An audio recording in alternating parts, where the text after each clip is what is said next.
This is the Lean Builders Hoots on the Ground podcast with absolutely, positively no bullshito. Join us as we dig into exactly what lean construction is and how we can use these concepts and strategies in the field. This podcast will be different as we journey to job sites and mine the minds of lean builders, all in effort to pass forward building knowledge from those who have put their time in to learn a better way. Because that's just what lean builders do.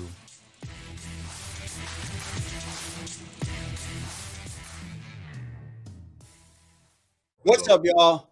Adam Hoots here, the Lean Builder Podcast, Hoots on the Ground, and I have got my man, Mr. Kyle Potts, with us today. I am freaking so excited because I have got the Unicorn of Superintendents with us.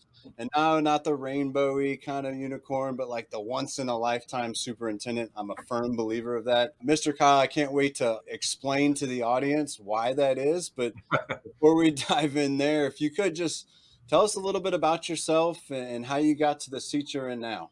Sure. You want me to go back like to when I was born, or how far? Yeah. So when your mom met your father, you take us back as far as you want to, man. People always like this story, but the one thing that I remember, my first memory of wanting to get into construction, I was walking down the street with my parents, and I was probably about 4 years old at the time. And from what I recall, there was a scaffold system on the side of a building. It was only like a 2, maybe 3-story building. And I really don't know what the guys were doing. There was probably something on the exterior facade. And I thought, wow, that looks cool. And so then when I went to, I think it was pre-kindergarten or kindergarten, they ask you the typical questions. What does your dad do? And it's just some funny story of what your perception is. And then they asked me, they said, what do you want to be when you grow up? And I said, I want to be a doctor and wear a yellow hat.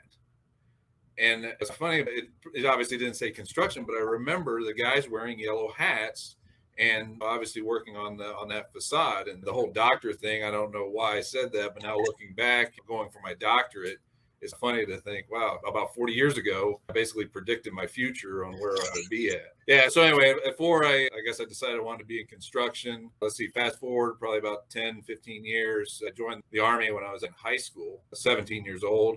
I was joined the Corps of Engineers, combat engineer, went to basic training between my junior and senior year of high school, and obviously came back. Fast forward a few more years, got a job with Turner Construction there in the Midwest and doing some jobs around the Midwest. Then about 2005, I moved down here to Dallas and have been here ever since. I've been fortunate in my career. I moved here with Turner, did a job out in Westlake, Texas. It's basically north. It's almost in the mid-cities area, north of the airport, if you know where that's at. A job, Deloitte University. That one was about $200 million. So that was the largest job that I had done to that point in my career. Finished that one, and then I decided to go with a company called Austin Commercial. They had a project starting called State Farm. That one was about $300 million, different high rises there and just south of Plano. To everybody who's not familiar with Dallas, it'd be north of Dallas, about 15 miles. Did that project. Then Toyota decided to move to town, so I went over to that job. Then I went to American Airlines. They redid their headquarters. And then I went to a project for Baylor Scott & White. After Baylor Scott & White, I came on board with Archer Western, finished up a couple high rises downtown. If you've seen it, people often, when they look at remember the skyline of Dallas, you've got that building that kind of does like a triangle type of deal. They did one close to that in that same park for AMP. It's a similar type of facade. That one was real close to there. And then across town, there was a multifamily project that I went over and finished up with that. Currently, where I sit, I'm at DFW Airport. We did a job here. We're finishing it up, but it was really cool. It's not the biggest project I've ever done. It's about $100 million, but it's got a lot of notoriety and a lot of awards. We won an ENR award, like a national award, just for innovation. But quickly, what we did was, if you could imagine a typical Concord or typical airport, you got the areas where obviously everybody gets on and off the plane. That's considered what they call your concourse level. So the general public and that's where everybody's at. And then immediately below that, ramp level, where I guess I would say like all the work goes, your baggage handling, where the planes obviously park, things like that. What we did was we took and basically simultaneously, we did all of our underground work, slab on grade, columns, everything on site that had to happen. We did obviously there. And then off site, DFW's a very large airport, square footage wise. Immediately outside of that, they own a lot more than what's fenced in. So immediately outside that fenced in area, so the secure area, we had what we called a fab yard. And so we essentially built the second floor, so the concourse level up to the roof off site. It was just a steel structure. We set the columns, the beams. It was just a slab on metal deck, and then just a built up roofing system. Once we completed it, this was happening simultaneously. Like I said, we literally finished both about the same time. We then went over to the fab yard with these machines by Mammut and literally picked them up and then drove them across the airfield and set them into place. It was cool. When they came to me and said, hey, we're thinking about doing this, or this is what we plan to do, I'm like, it took me a few days. You're kidding me. Okay, I've never done something like that. And they're like, nobody ever has. Yeah, nobody has. So all right, I'll give it a shot. Let's see. So anyway, it was 6 different modules, and it went off without a hitch. What were the square footages of those? They were 80 foot square. Wow. And yeah, there was one that was probably the average. I think one was 60 foot square. One might have been a little bit larger. But yeah, we had those. So we drove it across. If anybody's been to DFW airport, you'll see there's a skyway that basically you ride on this thing like at Disney World or whatever. Or something.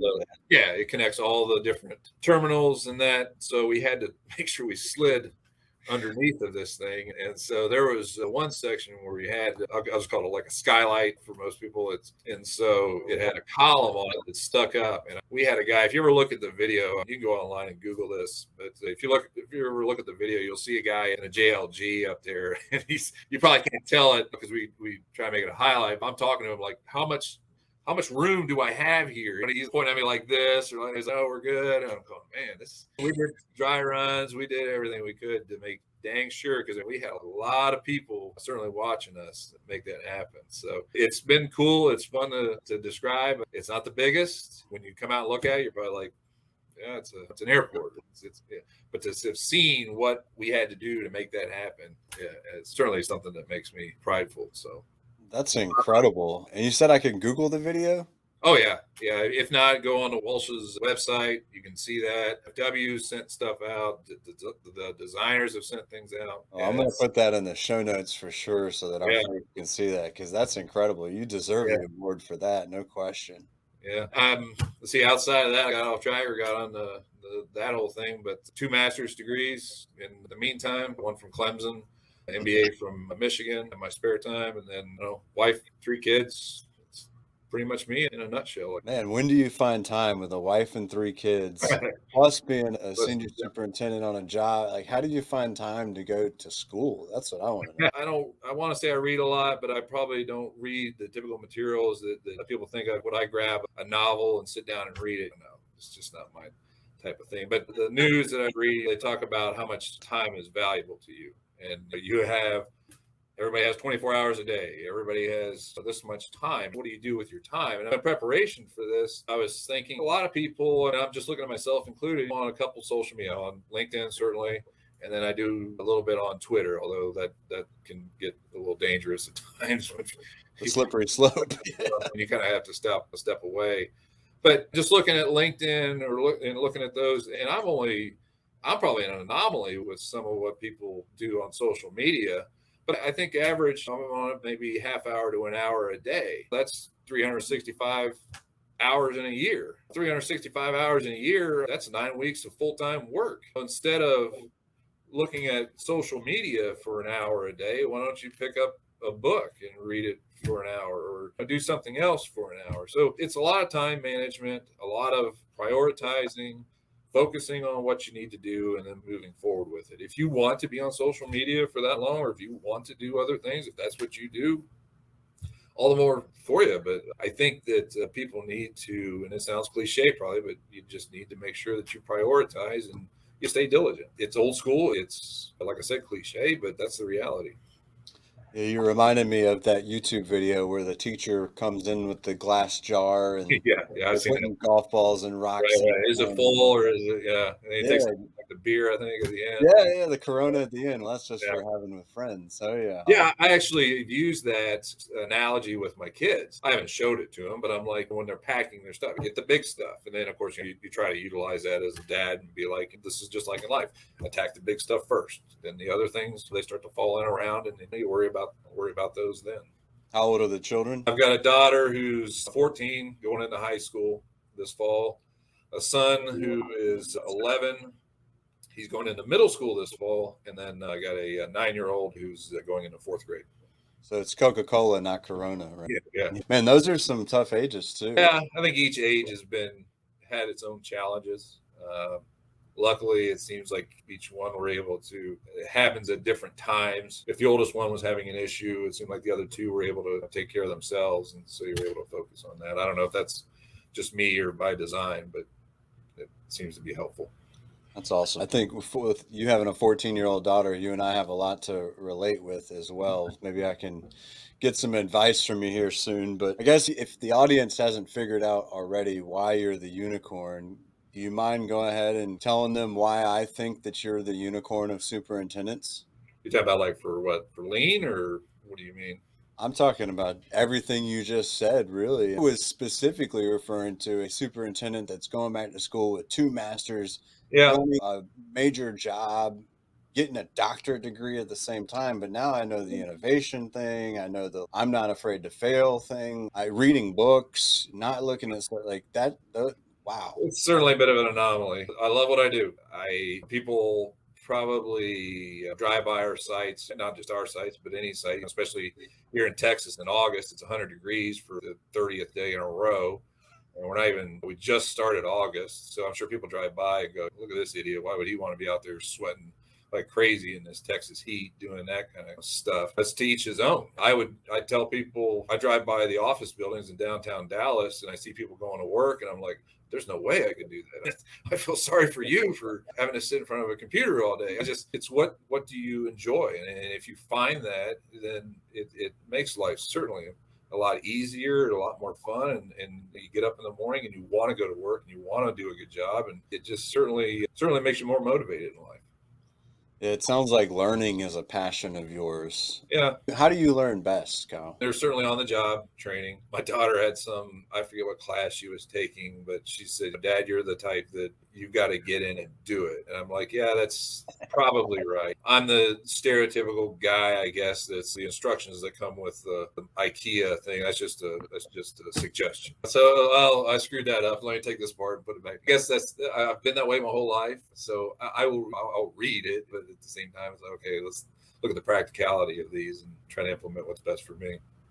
Absolutely. There's no teacher like experiential learning. That's everything to me as well. You can sit there and read it to me or lecture to me, show me a video, or let's have discussion about it. But until I put my hands on it and actually do it, I don't fully learn something. Yeah, so we're maybe getting off track, but you talk about the degrees and that. But I tell people that those stories that you have to read, especially like in high school or standard testing, where they're like, read this paragraph, and you'll read the paragraph, and then they want to ask you questions about, what did the author intend for you to know? And I'm like, this, that's not what he intended. That's what the story told me. He'll show me otherwise. So it's like the only reason I'm able to do that is because I do so well at math. So however smart I am at math, that's how bad I am at reading these stories that people put into these things. You got to have a little bit of a balance there. Yes, I know. It's whatever side it is. I think it's the right side of the brain. It must just be completely brain dead. It just took over or something.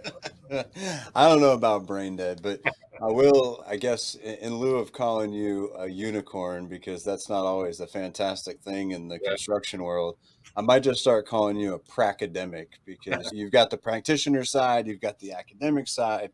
And when you can marry those, I think you have a really full understanding of how to improve people's capabilities. And that is why I keep referring to you as the unicorn or as the once in a lifetime type of superintendent. Is Not many people have the combination of that experience. And so for that, I admire you very much. You're actually a huge inspiration to me, despite us only known each other for a month or so. I'm planning on going back to Clemson, where you graduated already this fall. And so I guess what advice would you have for me kind of walking back into that scene after 20 years of being in the building industry? I would say you're going back in academia.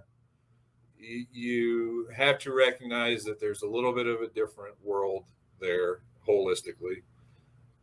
In our industry for construction, I found Clemson to be very advantageous as far as having practitioners also become educators. And I think that's what you need to make sure. And so I think you're on the right track unless something has changed there, which I don't think it has. The people who go out, work for a living, and then either go back to school or else work and go to school like I did, I have respect for that because you're able to then take what you learn or take what you gain through working and combine them. And I find that to be very advantageous.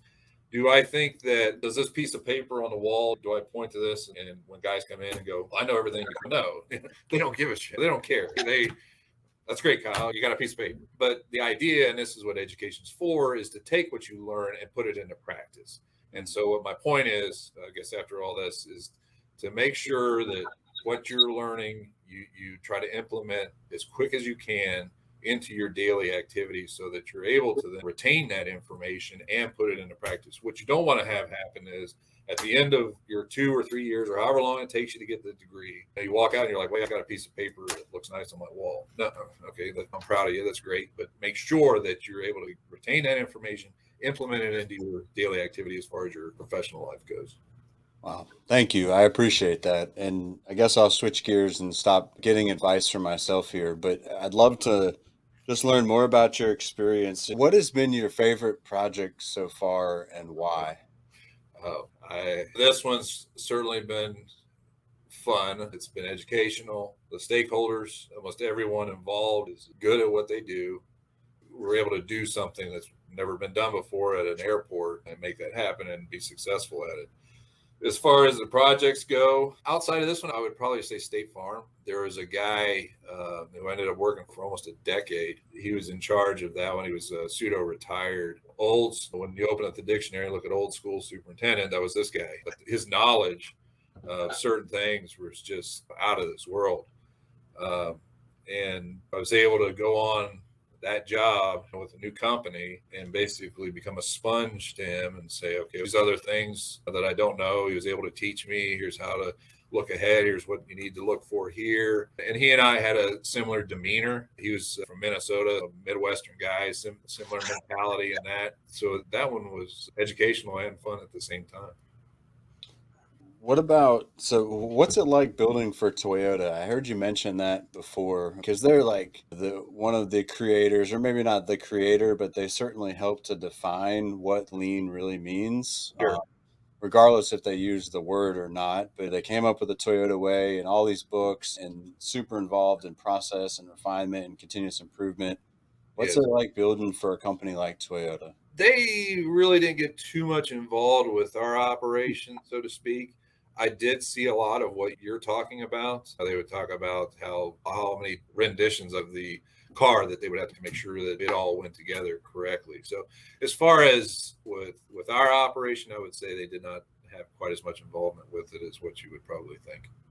Were you able to pull any of those ideas or anything from the way they manufacture into your construction process? Some of it, a lot of it was probably already known or something that I had already been taught on. The Deloitte project that I was talking about, we had a consultant. This was the first time I'd been exposed to it. I had seen it on TV, or I'd seen different ideas, standing up for the daily huddle, doing the pull plans with sticky notes. I had heard of this, but I hadn't really had it taught to me. So Deloitte happened, and it was just coincidental that they then had a lean consultant on site for at least a year, if not the entire duration of the job, that basically would stand there. Here's how you do the daily huddle. Here's how we do the pull plan. Here's how we do the weekly meeting. And it was instrumental for me, especially at that age. I think I was He had been working for about 8 years. So I was about 30. I was a little before 30. So I'd learned a little bit about here's how most people do it, and here's a way to try to help you to be more efficient. So my point is a lot of that information that I gained from there was just reiterated, certainly at Toyota. Gotcha. So reinforce some good values and best practice type things. Absolutely. Sure. Tell me this. So you've got a ton of experience here, both again from an academic and a practitioner perspective, which is just invaluable. And I'm real curious. What is the phrase a lean builder? What does that mean to you? Well, certainly somebody that utilizes those practices. To me, coincidentally, when we did State Farm, the gentleman I'm talking about, he was an old school guy. His comment was, full planning is for people who don't know how to schedule. So I kind of like, well, all right, let me I'll try to temper them, in my opinion. But what I did was, but he'd been doing it for 45 years, and he had done prominent jobs around town. This is not somebody that's just some guy that's built homes his whole life and thinks. So he's the way he did it, quite honestly, was well done. And so what I did was, my point is that I took the overall schedule, which I thought he put together very well, and just implemented it with what my area was and took some of the lean practices. So what I think, as far as a lean builder goes, the daily huddles are at the minimum. If you want to be a lean builder, you have to get people together every single day. I suggest doing it at 8:00 and then talk about what you're doing that day and the next day. And you would be surprised, or you may even be shocked at how efficient that just those 10 minutes of talking every single day due to your job and certainly to your direct reports, if not yourself. Before you, or let's say you don't do that, let's say it falls apart or people don't do the daily huddle, what ends up happening? People constantly on the phone, constantly running around, being pulled in different directions. I'm trying to come up with a hypothetical. This guy's in my way. He needs to move this material. Why didn't you tell me that this was happening? When did this change? That's normal activity. That happens no matter what you do. The plant gets struck by lightning. This delivery isn't coming in on time. Variation is rough. Yes. So you have to figure, okay, this happened. What are we going to do? Okay, are you good? And then the other thing I noticed that would happen in these things is, in these daily huddles, the old way of doing it, or the traditional way of doing it, would be the drywaller, let's say. He'll come in to your office. He'll have me, okay, I need you here and here. You need to be doing this and that. And so he goes away. Then another guy comes in and says, oh, I need this done here. Okay, we make sure that happens, pointing at somebody else. And so what I found was everybody would come to you individually. And so it would be like, okay, I'm not letting the team down. I'm just letting Kyle down. If I don't get this done, it's just Kyle, and all he's going to do is just yell and scream. Or probably going to go take another class or something. But what ends up happening, or what I see happen, if you do it correctly, John, when are you going to be done with this so that Tommy can start over here? I'm going to be done today. You're going to be done today? Because guess what? You're not letting me down. You're letting Tommy down. And guess what? You're also letting down Jose over here. And you're letting down this guy because he's also planning around all your stuff. So it becomes a little bit of some motivation, like, oh, okay, yeah, I see this. And then it helps the whole group to say, okay, man, look how efficient we are. He said he's going to be done. If he didn't get done by 3:30, he's working until 4:30 to make it happen, because he knows he's not going to that 8:00 meeting and having to stand in front of everybody and be like, yeah, shit, I didn't make it happen. And then that whole process just becomes more efficient. Everybody's more happy, making more money, and then it seems to be turned into good projects.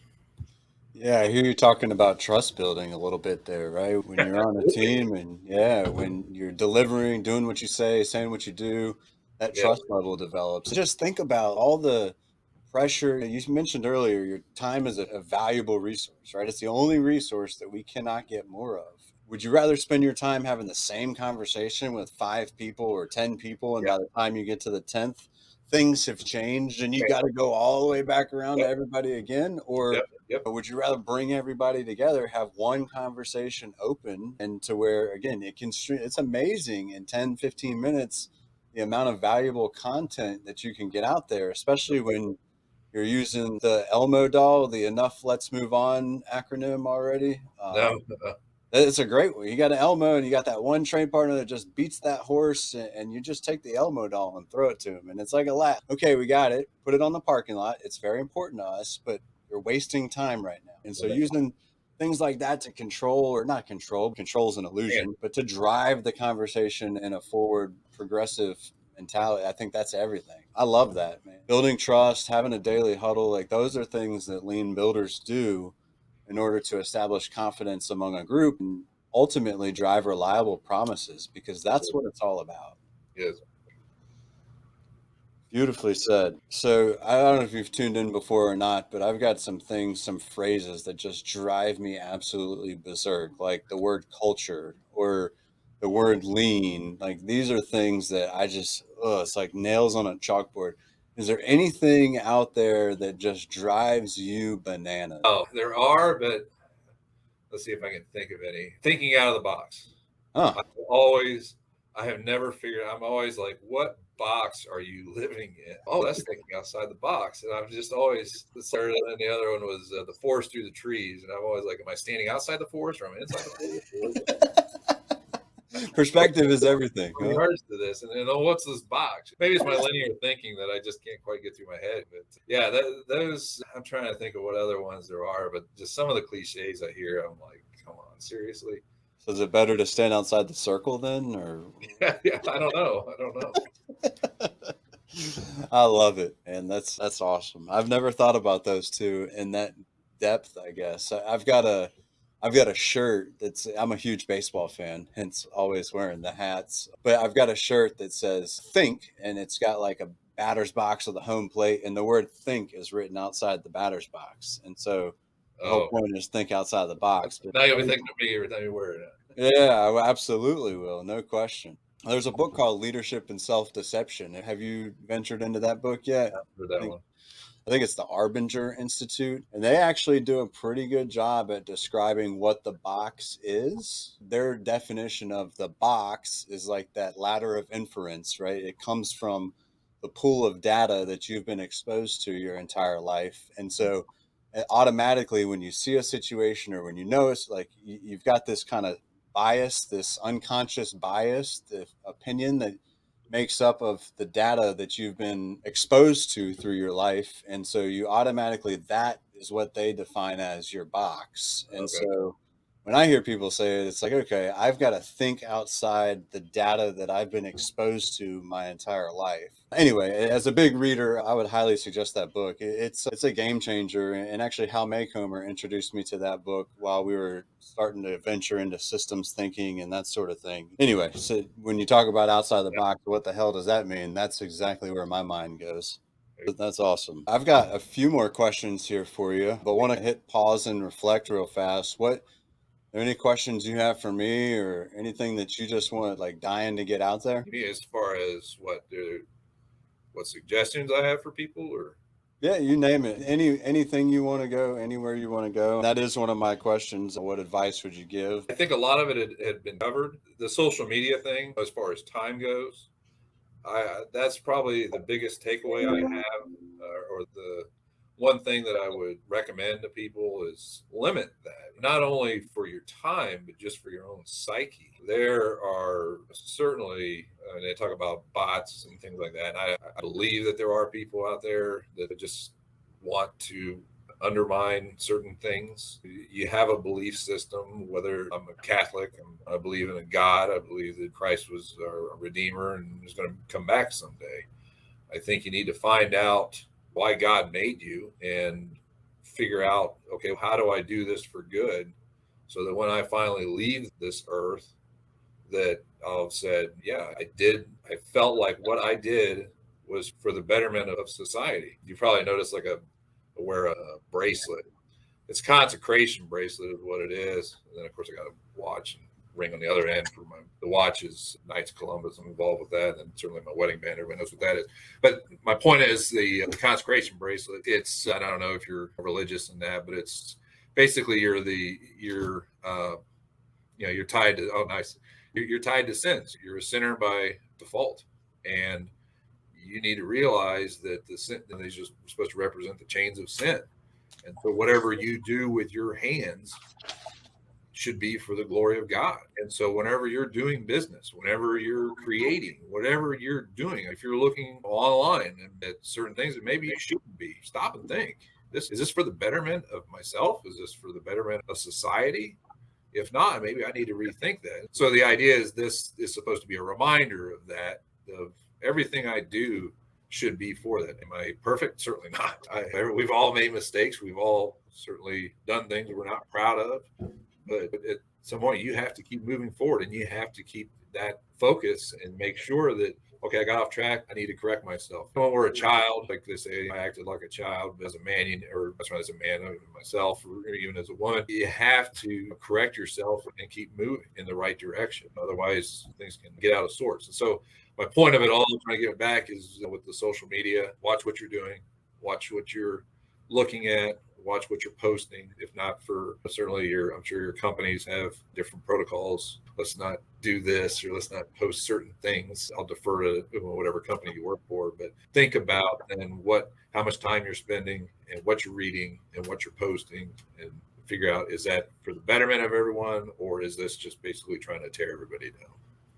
Yeah, I hear you talking about the Japanese concept of ikigai a little bit there. What is my intended purpose on this earth? And ikigai is that combination, and I can't ever remember all four, but it's, what am I passionate about? What do I love? What does the world need? Yeah. What can I make money in, or something along those lines?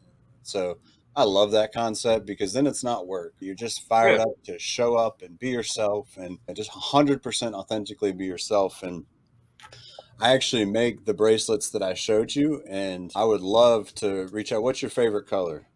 Blue, dark, like a royal blue or a light blue? I kind of like my shirt. Okay. I'll have to grab your address. I won't ask you to put that on the podcast here. You probably have a lot of fan mail coming to you. I don't know if you can handle all that in your free time, but Sure. yeah, I'd love to send you one. Just, again, I wear them as a reminder. And actually, if you find the lean construction community, they're my people if they got those bracelets on. And there's a way, actually, we sell them for the National Kidney Foundation. Would love to just donate one to you. Sure. There's a way to wear it. I'll write you a little note and just explain it to you. But I absolutely love where you're coming from. What is the intention that God had when he put you on this earth? And are you fulfilling that on a daily basis? And there's a concept of time blocking and time boxing. And I hear you trying to avoid social media and that sort of thing, limit that use. So how do you time block your days? Like, what does that look like in your world from a personal organization standpoint? It needs to be routine. Get into a routine and look at, at the end of the day, look at, okay, what did I accomplish, or what did I do today? And was it beneficial? If it wasn't, I need to adjust. My typical day, I get up at 5, I drink some coffee, eat breakfast, I watch actually EWTN News. So it's a Catholic news. It's more, I would say, objective, but I think when you watch it, you'll see it comes from, I think they call it a Catholic perspective.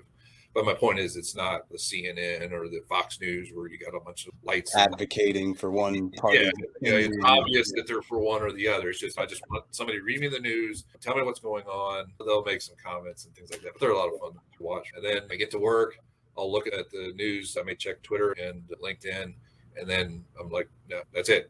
And then get to work, check it maybe at lunch, go back to work.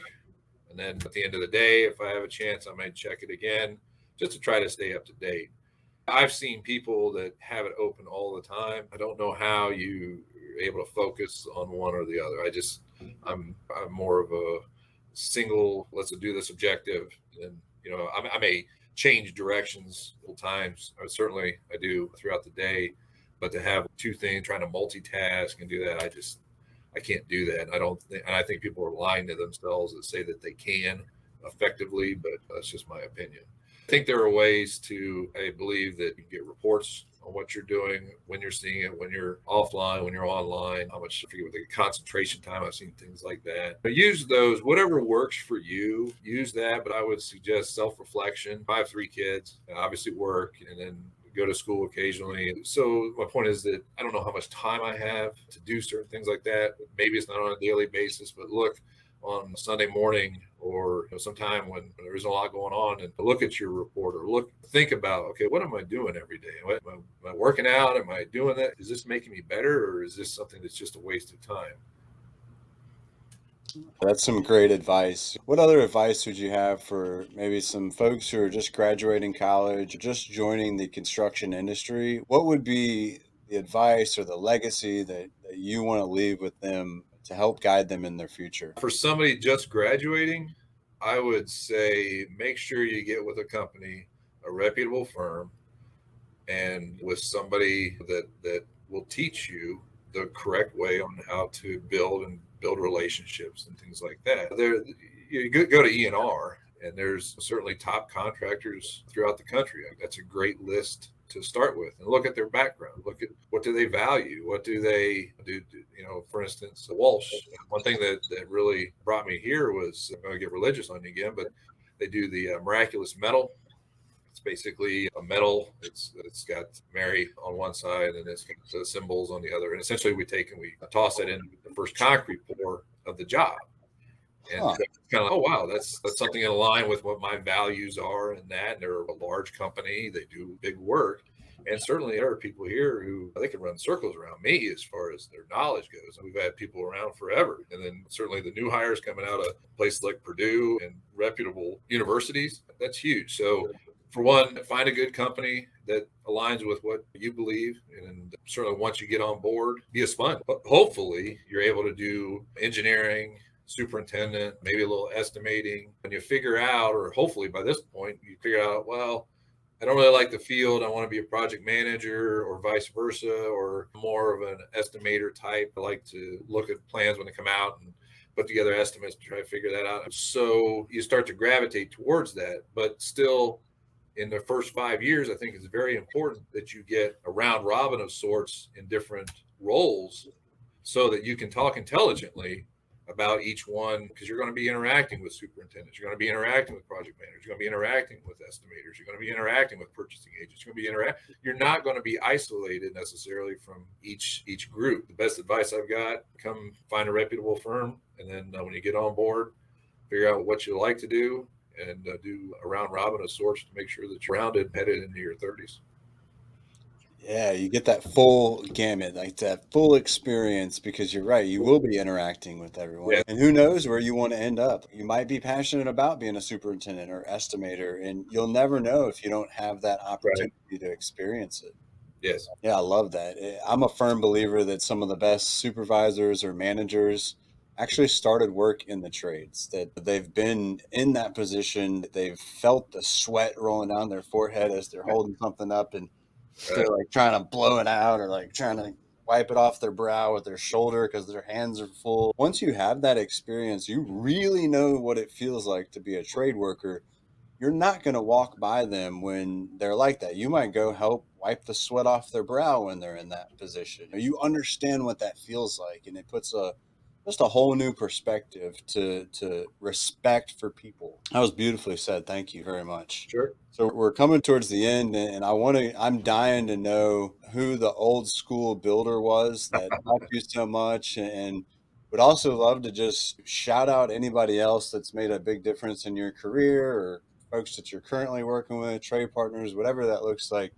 Who were those people for you that really made a difference in how you manage work? Guy is Al Severson is his name, very well known guy. So he's retired. He's fully retired now. I know his son, so I keep tabs through him. Is he a builder as well? Yeah, he actually is. And his dad, yeah. So it's a family thing, certainly, with their group, but they're good people. As far as others go, there's probably the operations manager that brought me here to Dallas. He was instrumental just from doing that, and then the interaction I had with him. What was his name? This was a Turner. Then I had a guy, he actually ended up going over to work on that Burj Dubai, at least that's what it was called at that time, the world's tallest structure. He gave me a lot of help, and maybe not so much building, but just interacting with clients and just becoming a more rounded person, I would say. Before then, I was probably more of a drill instructor type. Just, this is, why don't you know this is what it is, So he helped me do that. Let's see, who else would there be? Like for subcontractors, we've got some very good MEPs, certainly mechanical and plumbing subcontractors here locally that are very smart. They definitely know their stuff. There was a guy at American Airlines just down the street here if I have a question about something, can we do, why are they designing it this way? Can we not do it this? He's been around and knows enough to say, oh yeah, they're probably doing this because of this reason. And typically that's the correct answer when I finally ask, oh yeah, we didn't think we could put this here because of this, and so we ended up going with this system instead, or anything like that. That's probably the major ones. Certainly there have been teachers from Clemson, like I'd mentioned. Michigan had the guy taught operations management that I enjoyed. Each one's, you figure out what is good about somebody and try to mimic that. If you don't do that, conversely, there have been people that either I did not get along with, that for whatever reason, you'll have that in your life. And I'm sure there are people who can't stand me. I know there are people who can't stand me because they've told me that. But you try to figure out, okay, why don't I like that person? What is it about them? What don't they do, or what is it that they do that just doesn't work? What do I think? And it's obviously through your eyes, so it may be correct, it may not be correct. But inside the box. You say, okay, yeah, right. And then you say, okay, I don't want to be like that, so I try to avoid either saying those type of phrases or acting. There was a guy, obviously I'm not going to mention these names, but there was a guy that I felt like all he did was talk all day, but never said anything. And he was the type that would work, and he would tell you about how he worked 70, 80-hour work weeks. And you're like, but it's still messed up. I appreciate the fact that you have this perception of what you should be doing and how it works, but I don't see the value in that. And I've seen you work, and I just don't see it. And that's actually multiple people I have seen like that. I'm gonna say we all know who you're talking about, because we all have that one person in our life. Yeah, I've had multiple throughout my career that I've seen like that. And so at the end, and then I've seen the people that I like then interact with these type of people. So they'll be like, okay, so what exactly did you just say? I never just come out and ask them, okay, so what did you just say? I don't understand all that. So it got to be interesting to see that, okay, so it's not just me, there's other people who feel that way. So. Yeah, when I get into those situations, I'll always say, can you give me the country of origin of what you just said, please? And then I'll just pause, because again, if you're working 70, 80 hours, okay, that's fantastic. But what's getting done in those 70, 80 hours? How much social media is in there? How many personal phone calls, dealings? What are you truly doing? Is it all smoke, no fire? Like what? Yeah. You have to work another 80 hours to actually get done what you should have got done in those 80 hours. Like where's that line of balance here, and where are we heading? One thing, I use a lot of cliches from the military, probably just because I was in it so young, but I always tell people when they make fun of me, they say, give me the Reader's Digest version. And I was one of my platoon sergeants used to say that, because he'd be talking or trying to go explain, just give me the Reader's Digest version. I don't need the novel. And of course, now I've got people coming out of college who are like, what's Reader's Digest? I'm starting to get notes. Old guy like, oh, okay, yeah. Maybe I should give me the Twitter, the 140 character, come up with a new phrase. Yeah, go ahead and hashtag that for me, will you? Let me know what that means. Man, well, this has been fun, exciting. I guess if you had to take the mic and just go out with a bang and drop it on us right here, what would you say? Where would you lead us? A lot of it I've already said, but I would say find what you're passionate about. If construction is your thing, then be the best contractor you can possibly be, the best superintendent, the best project manager.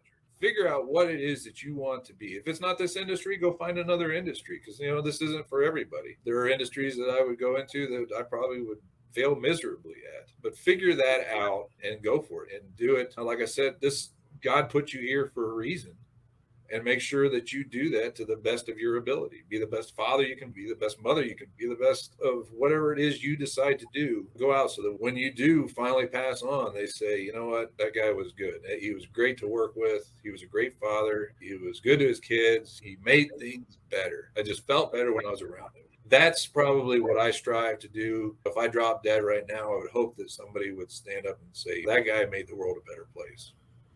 Hell yeah. You can do anything, and you can be anything you want to be, even a doctor in a yellow hat, if that's what you're after. Man, Kyle, you're a huge inspiration to me personally, and I don't wish that upon you, but had that happen, I would say that about you. Rest assured that You are certainly accomplishing your mission. I'm a huge fan. When do you graduate with your doctorate? When do I have to start calling you Dr. Potts? It's funny because somebody asked me that the other day. I'm only taking one class at a time.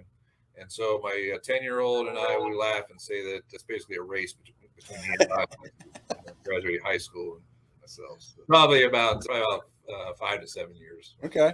Hey, I love it. When you're running $100 million projects, you can't just go to school full time. I certainly respect that. And, aside from that, I think you've got enough experience for us to refer to you as Dr. Potts already. So maybe that's what I'll start calling you, if that's okay, Dr. Potts. Sure, that'd be fine. Absolutely. Thank you for coming on. Thank you for just spreading your wisdom with us. Man, I am better because of this conversation. And I think the entire Lean Builder Nation is. Thank you for being like the true definition of a lean builder, just getting better every single time, every day, and making those, just raising everybody up around you. I think that's what lean builders do. And I am so grateful. Thank you very much, Dr. Potts. I enjoyed it.